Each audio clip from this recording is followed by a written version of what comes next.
ভাই আসসালামু আলাইকুম। সারাদিনের ক্লান্তিকর কাজ শেষে আসলে বাংলাদেশি খাবার না খেলে ঘুম হয় না, এই জন্য বাজার করতে হয়, না হলে বাজার করতাম না। রেস্টুরেন্টে কাজ করেও বাজার করতে হয়, কি করবো আর বলেন।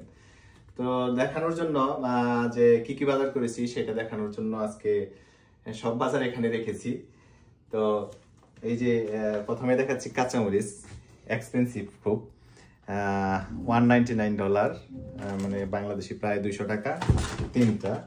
এটা হচ্ছে ফ্রেশ গার্লিক, এটাও এক্সপেন্সিভ। আর সবচেয়ে বড় কথা হচ্ছে যে মিষ্টি কুমড়া, এই ছোট্ট একটা মিষ্টি কুমড়া বাংলাদেশের 1000 টাকা। তারপরে আমাদের এইখানে গ্রামে যারা থাকে তারা চিনবে, আমরা যেটা দুধ কচু বলি, আমাদের দেশে চিকন কিন্তু এটা অনেক মোটা, তো এখানেও এক্সপেন্সিভ। এখানে 4.5 কেজির মতো পেঁয়াজ, এটা পেঁয়াজের দাম কম এখানে, মাত্র $3। সবচাইতে বেশি আজকে এক্সপেন্সিভ যেটা সেটা হচ্ছে এই আলুটা। এই আলু মানে যেখানে 10 LB আলু পাওয়া যায় 3 টাকায় 4 টাকায়, সেখানে এইটা হচ্ছে $15, মানে 1500 টাকায় এইটুকু আলু। দেখেন কতটুকু, 2.5 কেজি হবে, 2.5 কেজি 1500 টাকা। তারপরে লেমনও প্রায় বাংলাদেশের মতো সেম, 10টা মাত্র 200 টাকা। আর এটা হচ্ছে আপনার কোস্টারিকার কলা, বাংলাদেশি সবজি কলার মতো, এটাও $14। টমেটো 2 টাইপের আনছি।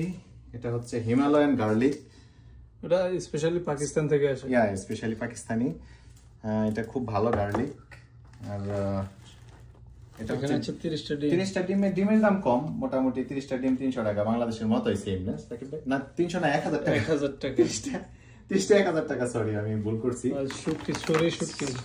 শুটকি এটা $6 সাকিব ভাই, দেখেন $6 হিসেবে 600 টাকা বেশি, অনেক বেশি। ধনিয়াটার দাম বলেন, ধনিয়া বাংলাদেশে ধনিয়ার দাম $2, মানে 200 টাকা। এইটুকু ধনিয়া 2 বার খেতে পারবো।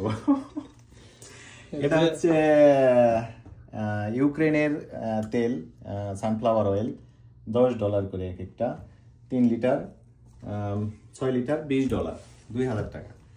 আর স্বাদের লাউ অনেক দাম কানাডাতে, বিশ্বাস করেন, $14 দুইটা লাউ। আর এটা হচ্ছে ফুলকপিটা তো বেশ সুন্দর। ফুলকপিটার দাম হচ্ছে মাত্র $3। আর এই যে বাঙালির প্রিয় খাবার বাংলাদেশি মুড়ি, 3টা $5, 500 টাকা। আর এটা হচ্ছে পেঁয়াজ বেরেস্তা, এটুকু $4। আমাদের সময়ের অভাব, এই জন্য আমরা রেডিমেড কিনে নিয়ে আসছি। আর এটা হচ্ছে স্বাদের মূলা, অনেক বড় একটা, প্রায় 2 কেজির মতো হবে। এটা 2 কেজির মতো হলেও এটার দাম হচ্ছে $4, বাংলাদেশি 400 টাকা, যেখানে বাংলাদেশি মূলা কেউ খায় না। সিজন চলে গেলে গরুও খায় না। হ্যাঁ, গরুও খায় না, মানে ফালিয়ে দেয়। এই হচ্ছে বাজার, সবাইকে দেখালাম। প্রায় এইটুকু বাজার প্রায় 15,000 টাকার মতো। আসলে এই যে স্বপ্নের দেশ বলে, মানুষের ইনকাম যেমন খরচও তেমন বেশি। ঠিক আছে, সবাই ভালো থাকবেন। আসসালামু আলাইকুম।